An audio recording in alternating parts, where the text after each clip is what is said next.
Hi, I'm Alexander, and today I will be showing you how to use the split tool in Autodesk Inventor. Split tool is a really nice and handy dandy tool because it lets you take a big model and break it up into smaller parts so that it's easier to work with. It's especially handy when you have a printer that is smaller than the model you're making and you want to make the model fit on the printer, on the 3D printer. So for here, I have a scale body tube for a Black Brant 5 sounding rocket that I'm making for smaller rocket motors, the kinds that you can buy in a store. And so, as you can see, it is 367.328 millimeters tall. Since my 3D printer that I'll be printing this on is a Monoprice Select, Monoprice Maker Select V2, the build dimensions is 120 millimeters cubed. Each direction is 120 millimeters, so I can't exceed that.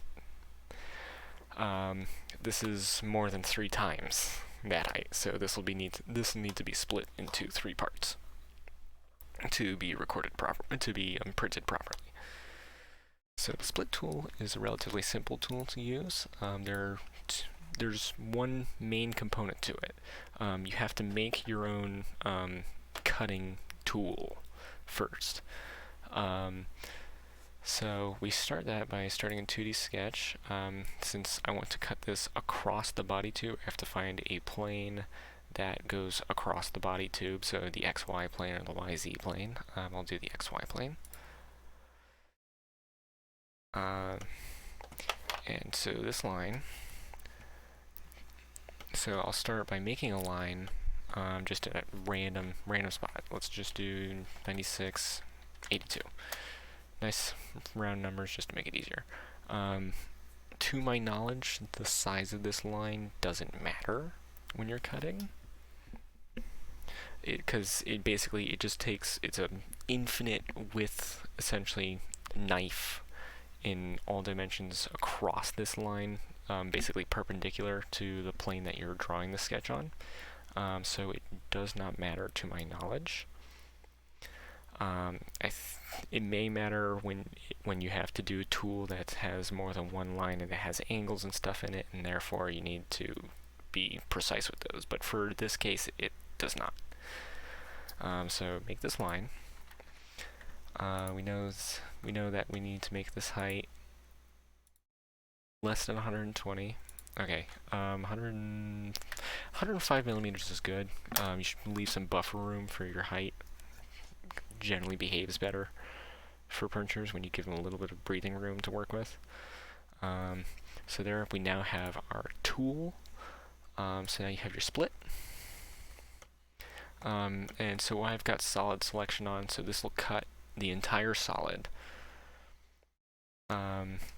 However, you can also turn off solid selection. You just select specific faces and it'll split just those faces, which can be handy for certain things. You'll see the all faces button down here. This basically works just like solid selection, so there's not really any reason to do that other than if you just want to cut your faces weird for some reason. So you select your tool, and I just turned that off. Select your tool, so you now see the plane that it's cutting across. I may have been wrong about the width of the line. If you want to try it out for yourself, feel free and email me or call me or show up at my house and have a paper showing that I was wrong. I don't care, as long as you know how the tool works. So you see in the bottom here you have your behavior tab. Sorry, I forgot to mention that the split is in the modify panel of the ribbon. So the behavior here, it tells you which side you want to keep. I'm going to go through so I'm going to go through 2 types because there's only technically 2 types, even though there's 3 buttons here.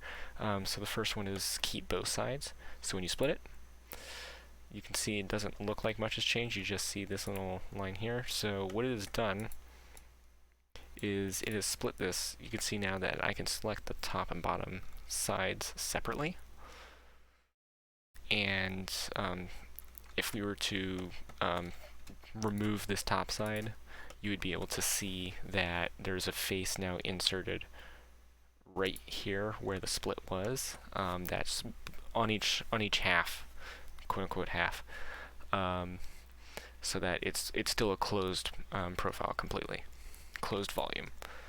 I'm now going to edit this, edit feature, and keep side.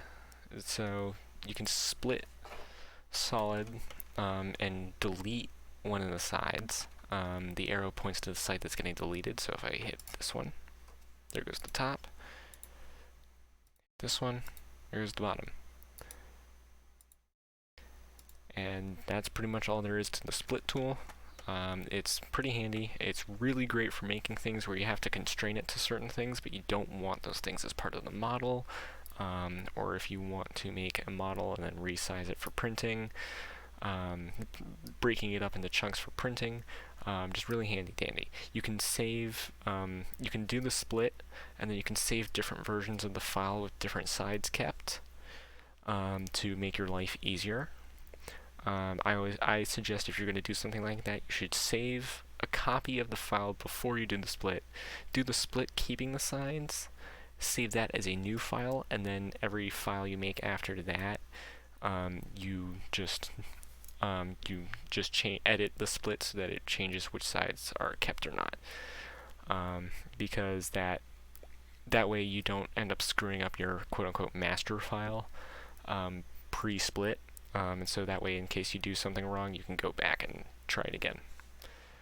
That's all there is to it.